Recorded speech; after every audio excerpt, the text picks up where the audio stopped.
The way I'm looking at it now, as thankfully a non-EU member anymore, is that actually this is the fault of your leaders, isn't it? They spent a lot of time not procuring the AstraZeneca jab initially. Then they slated it massively, so vaccine uptake was pretty low. They've not managed to come up with a way to successfully convince vast swathes of their population to get the vaccine. This is a failure of diplomacy, isn't it? Surely the European citizens and German citizens must be looking at their leaders now and think, you're not up for the job.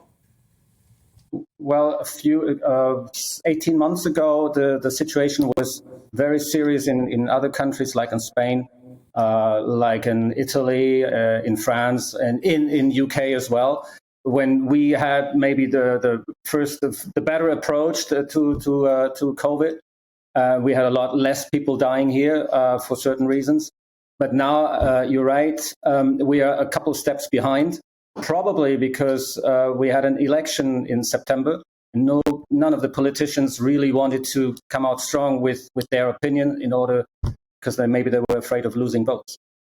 But that's a concern, though, isn't it, really? We're not going to tell you what we really think or want to do because you might not vote for us. Exactly. I mean, Oliver, I just want to come back on that point that you made about the unvaccinated putting pressure on the health services. I mean, that is a slippery slope. We know that, for example, smokers might be more likely to develop various different conditions with their lungs, or people that are obese, they're also more likely to develop serious symptoms from COVID-19. And so this kind of argument that actually if you don't follow a particular route, then you should have your life and restrictions placed on your life, isn't that a worrying precedent when actually you find that with many different conditions, many different lifestyles, ultimately it's a personal choice, and should that right to live your own life as you choose to be a priority in a liberal free democracy?